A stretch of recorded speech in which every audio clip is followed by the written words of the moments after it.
मित्रों नमस्कार। हम बड़ी सोच का बड़ा जादू पुस्तक प्रस्तुत कर रहे हैं। इसके अंतर्गत हमारा लेसन चल रहा है, बड़ा कैसे सोचें। उम्मीद है कि हमारे 12 भागों को आपने सुना होगा। अगर नहीं सुना है तो पीछे के भागों को भी सुनिए, तभी आपको पूरी तरह से लेखक का मंतव्य समझ में आएगा और आप अपने जीवन में ग्रो कर पाएंगे। तो मित्रों चलिए, आज हम अपना भाग नंबर 13वां आपके समक्ष प्रस्तुत कर रहे हैं। मूल्यवान बढ़ाने वाले अभ्यास। अपना मूल्य बढ़ाने वाले अभ्यास लेखक कहते हैं, ये नंबर वाइज दिए गए हैं, जिसमें सबसे पहला नंबर, चीज़ों का मूल्य बढ़ाने का अभ्यास कीजिए। रियल एस्टेट का उदाहरण याद करें। खुद से पूछें, किस तरह मैं इस कमरे या इस घर या उस बिजनेस का मूल्य बढ़ा सकता हूँ। चीज़ों का मूल्य बढ़ाने के लिए विचार खोजें। कोई भी चीज़, चाहे वह खाली प्लाट हो, घर हो या बिजनेस हो, उसका मूल्य वही होता है जो उसके प्रयोग के विचार में छुपा होता है। दूसरा नंबर, लोगों का मूल्य बढ़ाने का अभ्यास करें। जब आप सफलता की दुनिया में ऊपर और ऊपर जाएंगे तो आपके पास ज़्यादातर काम लोगों का विकास करना होगा। खुद से पूछें, मैं किस तरह अपने अधीनस्थों का मूल्य बढ़ा सकता हूँ। मैं किस तरह उन्हें ज़्यादा प्रभावी बना सकता हूँ। याद रखें, किसी आदमी से सर्वश्रेष्ठ प्रदर्शन करवाने के लिए आपको उसकी सर्वश्रेष्ठ क्षमताओं की कल्पना करनी होगी। तीसरा नंबर, खुद का मूल्य बढ़ाने का अभ्यास करें। खुद के साथ हर रोज एक इंटरव्यू रखें। खुद से पूछें, आज मैं अपने आप को अधिक मूल्यवान बनाने के लिए क्या कर सकता हूँ। अपने मूल्य की कल्पना अपने वर्तमान से न करें। इस बात से न करें कि आप आज क्या हैं, बल्कि अपने मूल्य की कल्पना अपने भविष्य से करें। इस बात से करें कि आप क्या बन सकते हैं।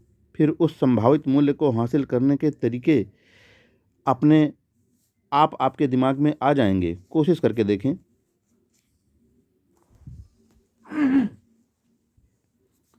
मध्यम आकार की प्रिंटिंग कंपनी, 60 कर्मचारी के रिटायर्ड मालिक मैनेजर ने मुझे बताया कि उसने अपना उत्तराधिकारी कैसे चुना।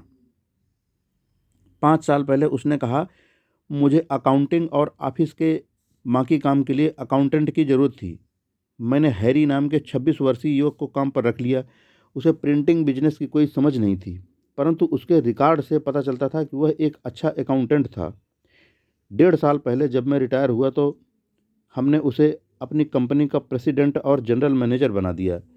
जब मैं इस बारे में सोचता हूँ तो मुझे लगता है कि हैरी में एक गुण ऐसा था जो बाकी सब लोगों से आगे कर देता था। हैरी पूरी कंपनी में गंभीरता से सच्ची रुचि लेता था। वह सिर्फ चेक नहीं लिखता था, वह सिर्फ रिकॉर्ड नहीं रखता था। जब भी वह देखता था कि वह बाकी कर्मचारियों की मदद कर सकता था, वह तत्काल काम में जुट जाता था। हैरी के आने के 1 साल के भीतर हमारे कुछ कर्मचारी चले गए। हैरी मेरे पास एक फ्रिंज बेनिफिट प्रोग्राम लेकर आया और उसका कहना था कि इससे लागत कम आएगी और इससे सचमुच लाभ हुआ। हैरी ने और भी कई काम किए जिनसे सिर्फ उसके विभाग को नहीं बल्कि पूरी कंपनी को फायदा हुआ। उसने हमारे उत्पादन विभाग का लागत अध्ययन तैयार किया और बताया कि किस तरह $30,000 की नई मशीनों में निवेश करके हम ज़्यादा लाभ कमा सकते हैं। एक बार हमारा माल नहीं बिक पा रहा था। हैरी हमारे सेल्स मैनेजर के पास गया और उनसे इस तरह की बात की, मैं सेल्स के बारे में तो नहीं जानता, परंतु मैं आपकी मदद करने की कोशिश करूंगा। और उसने ऐसा ही किया। हैरी के दिमाग में कई अच्छे विचार थे जिनकी वजह से हमारी बिक्री बढ़ गई। जब भी कोई नया कर्मचारी कंपनी में आता था, हैरी उस आदमी की काफ़ी मदद करता था। हैरी पूरी कंपनी में सच्ची रुचि लेता था। जब मैं रिटायर हुआ तो हैरी ही मेरा उत्तराधिकारी बनने लायक था। परंतु मुझे गलत मत समझना, मेरे दोस्त ने कहा, हैरी ने उत्तराधिकारी बनने के लिए कोई कोशिश नहीं की। वह किसी के काम में अड़ंगा नहीं लगाता था। वह नकारात्मक रूप से आक्रामक नहीं था। वह लोगों की पीठ पीछे बुराई नहीं करता था और वह ऑर्डर भी नहीं देता था। वह सिर्फ मदद करता था। हैरी इस तरह बर्ताव करता था जैसे कंपनी में होने वाली हर चीज़ से उसे फर्क पड़ता था। उसने कंपनी के बिजनेस को अपना बिजनेस मान लिया था। हैरी के उदाहरण से हम भी सीख सकते हैं। मैं अपना काम कर रहा हूँ और यही काफ़ी है वाला रवैया छोटा नकारात्मक सोच है। बड़े चिंतक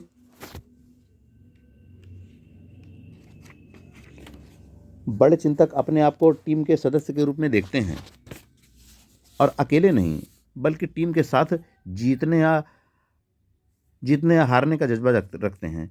वे जितनी मदद कर सकते हैं करते हैं, चाहे इसके बदले में उन्हें कोई सीधा लाभ हो रहा हो या ना हो रहा हो।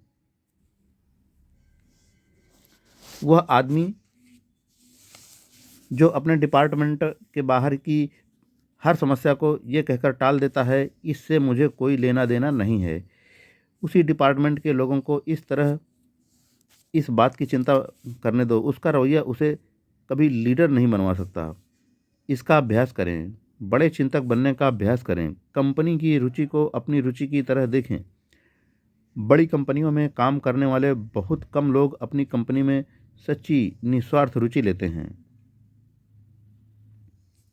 परंतु बहुत कम लोग ही बड़े चिंतक बनने काबिल होते हैं और इन्हीं थोड़े से लोगों को ज़्यादा जिम्मेदारी, ज़्यादा तनख्वाह वाली नौकरियां दी जाती हैं। बहुत से लोग अपनी उपलब्धि की राह में छोटी, घटिया, महत्वहीन चीज़ों को बाधा बना लेते हैं। हम इन 4 उदाहरणों को देखें। नंबर 1, अच्छे भाषण के लिए क्या जरूरी होता है?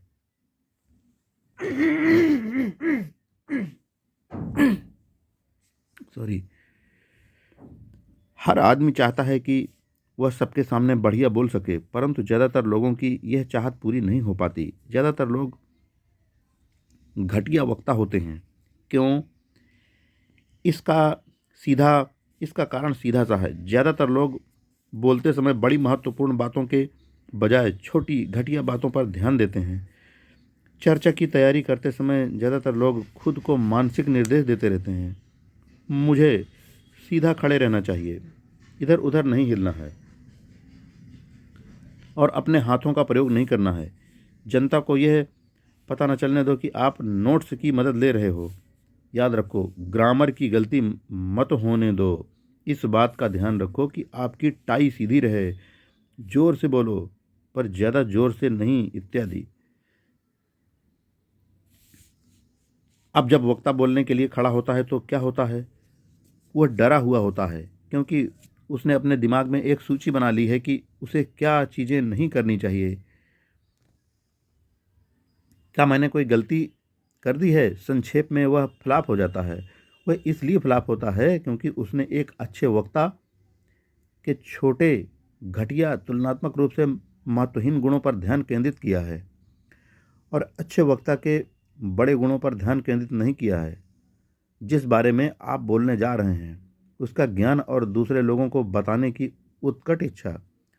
अच्छे वक्ता का असली इम्तिहान इस बात से नहीं होता कि वह सीधा खड़ा होता है या नहीं, वह ग्रामर में गलतियां करता है या नहीं, बल्कि इस बात में होता है कि वह जनता तक अपनी बात अच्छी तरह से पहुंचा पा रहा है या नहीं। हमारे ज़्यादातर चोटी के वक्ताओं में कई सारे दोष होते हैं। कईयों की तो आवाज़ ही खराब है। अमेरिका के बहुत से प्रसिद्ध वक्ताओं को तो अगर भाषण देने की परीक्षा में बिठाया जाए कि क्या करना चाहिए और क्या नहीं करना चाहिए, तो उनमें से कई तो फेल हो जाएंगे।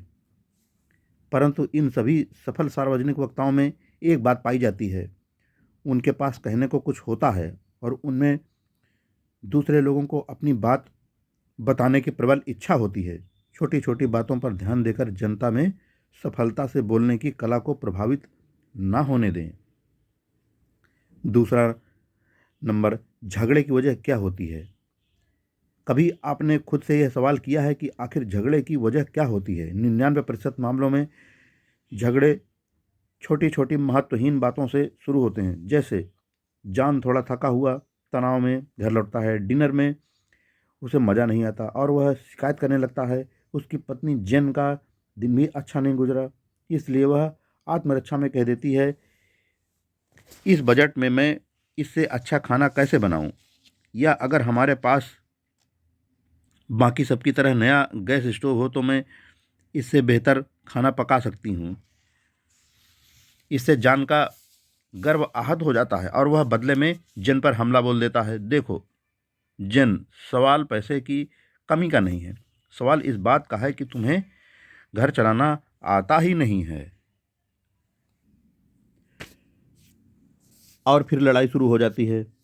जब तक शांति स्थापित होती है तब तक दोनों ही पक्ष एक दूसरे पर तरह तरह के आरोप लगा चुके होते हैं। एक दूसरे के माँ बाप, सेक्स, पैसे, शादी के पहले के वादे, शादी के बाद के वादे और इसी तरह के दूसरे मामलों को बीच में लाया जाता है। दोनों ही दल युद्ध में तनावग्रस्त और नर्वस होते हैं। दोनों के मतभेद पूरी तरह नहीं सुलझ पाते और दोनों को ही अपनी अगली लड़ाई में इस्तेमाल करने के लिए नए हथियार मिल जाते हैं।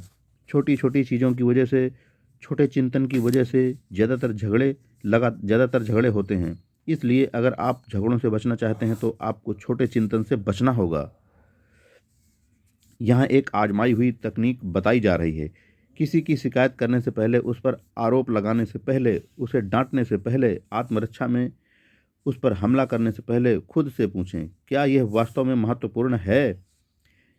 ज़्यादातर बार मामला महत्वपूर्ण होता ही नहीं है और आप झगड़े से बच जाते हैं। खुद से पूछें, क्या यह सचमुच महत्वपूर्ण है कि उसकी सिगरेट की राख बिखर गई, या उसने टूथपेस्ट का ढक्कन नहीं लगाया था, वह शाम को देर से घर लौटा? क्या यह सचमुच महत्वपूर्ण है कि उसने थोड़ा पैसा उड़ा दिया, या उसने कुछ ऐसे लोगों को घर पर बुलवा लिया है जिन्हें मैं पसंद नहीं करता? जब आप नकारात्मक क्रिया करने वाले हों तो खुद से पूछें, क्या यह सचमुच महत्वपूर्ण है? इस सवाल में जादू है और यह आपके घर का माहौल सुधार सकता है। वह ऑफिस में भी काम करता है। जब आपके सामने वाला ड्राइवर आपके सामने कट मारता है तो वह ट्रैफिक में भी काम करता है। यह जिंदगी की किसी भी ऐसी परिस्थिति में काम करता है जिसमें झगड़े का अंदेशा हो।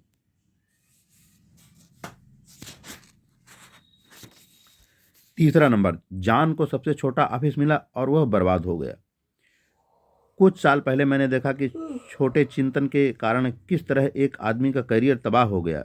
विज्ञापन कंपनी में 4 युवा एग्जीक्यूटिव को नए ऑफिस दिए गए। 3 ऑफिस तो एक से थे, परंतु चौथा ऑफिस थोड़ा छोटा था।